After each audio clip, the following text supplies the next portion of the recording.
Mela, Mark kapitlu 15, vers 15. Xena hawnhekk hija meta Ġesu der għall-aħħar darba quddiem Pilatu, il-gvernatur Ruman, għaliex il-Lut ridu jeħilsu minnu, u Pilatu għamel stqarrija ċara u tonda li ma jsib ebda ħtija fih. U mbagħad il-konklużjoni loġika li tagħmel ħafna sens hi li tawulhom biex ikun imsallab. Mark kapitlu 15 vers 15 u hekk Pilatu billi ried joġob lin-nies telqilhom lil Barabba u ta' lil Ġesu wara li sawtu wara li flaġellaw ġifieri biex ikun imsallab. U s-soldati ħaduh fil-bitħa imsejħa l-pretorju u sejħu flimkien il-qata kollha, l-ġema kollha tagħhom, numru kbir ta' soldati. U libsuh il-porpra u niżġu kuruna tax-xewk u qedu ilu madwar rasu. U bdew iselmulu, Slim, sultan tal-Lut. U taw fuq rasu b'qasba u besqulu u huma jinżlu għall-kubtejhom imuh. Wara li ddieħ u bieħ, neżżaw il-porpra u libsuh wejġu u ħarġuh biex isalbuh.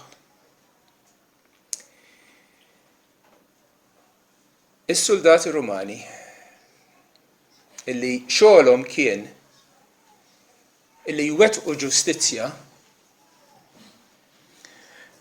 minflok ġustizzja kienu qegħdin iwettqu l-aktar qatt oxxen ta' inġustizzja li qatt seħħ fl-istorja tal-umanità.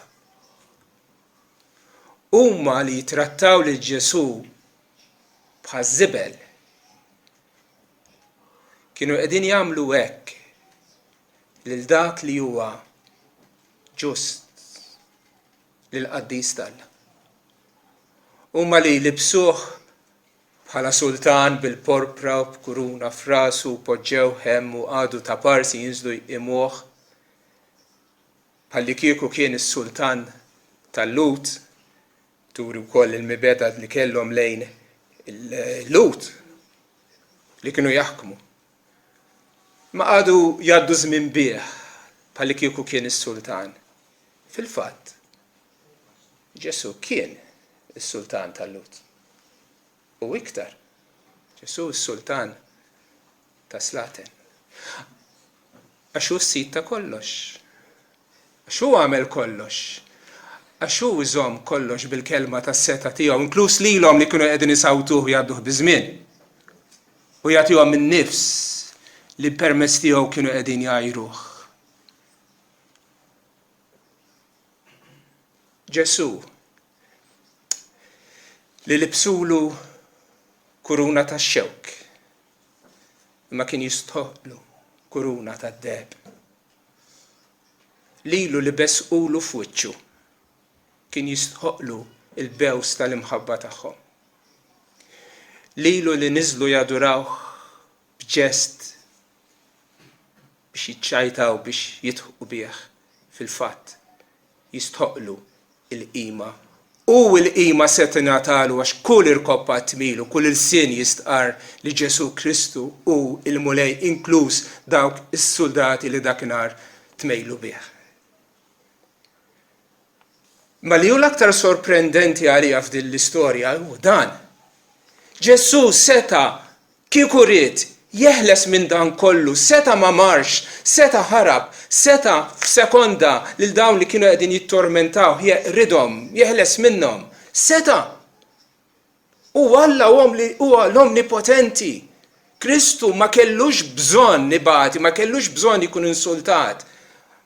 Kristu għażel volontarjament li jgħaddi minn din l-umiljazzjoni kollha. U l-mistoqsija tiġi weħida. Għalfejn? Għalfejn?